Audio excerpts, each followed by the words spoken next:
എല്ലാവർക്കും നമസ്കാരം. അപ്പോൾ ഇന്നത്തെ വീഡിയോ ആക്ടിവ ഡിയോ പോലെയുള്ള ഹോണ്ടയുടെ വാഹനങ്ങൾ ഉപയോഗിക്കുന്നവർക്ക് വേണ്ടിയിട്ടാണ്. ഇതിൻ്റെ ടയറിൻ്റെ സൈഡിലായി ഗിയർ ബോക്സിൽ നിന്നും ഒരു പെട്രോൾ പൈപ്പ് പോലെയുള്ള ഒരു പൈപ്പ് ഇതിൻ്റെ എയർ ഫിൽട്ടർ ബോക്സിലേക്ക് കൊടുത്തിട്ടുണ്ടാവും. ഈ ഭാഗത്തായിട്ടാണ് ആ പൈപ്പ് ഉണ്ടാവുക.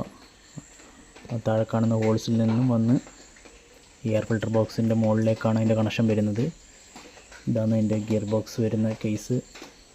അപ്പോൾ അത് ഊരിപ്പോയാൽ സംഭവിക്കുന്നത് എന്താണെന്ന് വെച്ച് കഴിഞ്ഞാൽ ഗിയർ ബോക്സിനകത്ത് വെള്ളം കയറും, അതും അല്ലെങ്കിൽ പൊടി കയറും. നമ്മൾ മഴയത്തോടുമ്പോൾ അല്ലെങ്കിൽ കഴുകുന്ന സമയത്തൊക്കെ അതിനകത്ത് വെള്ളം കയറും, അതുമല്ല എങ്കിൽ പൊടി കയറും.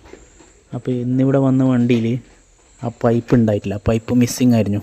കസ്റ്റമർക്ക് അറിയാത്തതുകൊണ്ട് അത് കസ്റ്റമർ ശ്രദ്ധിച്ചില്ല. അപ്പോൾ നമ്മളിത് ഗിയർ ബോക്സിൽ ഓയിൽ ഊറ്റി നോക്കുന്ന സമയത്ത് അതിനകത്ത് വെള്ളം മിക്സ് ആയിട്ടുണ്ടായിരുന്നു. ആദ്യം തന്നെ കണ്ടതുകൊണ്ട് രക്ഷപ്പെട്ടു. നല്ലോണം വെള്ളം മിക്സ് ആയെങ്കിൽ ഈ ഓയിലിൻ്റെ കളർ ഇങ്ങനെ വെള്ള കലർന്ന ഒരു കളറായിരിക്കും.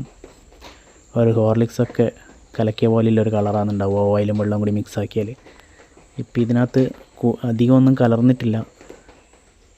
അപ്പോൾ ആ പൈപ്പ് എവിടെയാണ് വരുന്നതെന്നും കാണിച്ചു തരാം. ഇതാ നമ്മൾ പുതിയൊരു പൈപ്പ് അതിനകത്ത് ഇട്ടു. അപ്പോൾ നിങ്ങളുടെ വണ്ടി ഹോണ്ടയുടെ ആക്ടിവ ഡിയോ ഒക്കെ ആണെങ്കിൽ ഈ പൈപ്പ് എല്ലാവരും ഒന്ന് ശ്രദ്ധിച്ചോ. ഇതുപോലെയാണ് ഉണ്ടാവുക, ഒരു പെട്രോൾ പൈപ്പ് പോലെ. ഇതുപോലെ തന്നെ ഒരു പൈപ്പാണ് ഈ ഗിയർ ബോക്സിൽ നിന്ന് എയർ ഫിൽട്ടർ ബോക്സിലേക്ക് ഇതുപോലെ കൊടുത്തിട്ടുണ്ടാവുക. അപ്പോൾ ഇതെല്ലാവരും ഒന്ന് ശ്രദ്ധിച്ച് വെക്കുന്നത് നല്ലതായിരിക്കും. ഇല്ലെങ്കിൽ ഇതിനകത്ത് വെള്ളം കയറി കഴിഞ്ഞാൽ ഭയങ്കര നോയ്സൊക്കെ വരും. ഗിയർ ബോക്സിൽ പല്ലുകളൊക്കെ ഡാമേജ് ആവും, ബെയറിങ് പോകും. അപ്പോൾ അങ്ങനെയൊന്നും ഉണ്ടാവാതെ എല്ലാവരും ഒന്ന് ചെക്ക് ചെയ്ത് വെച്ചോ.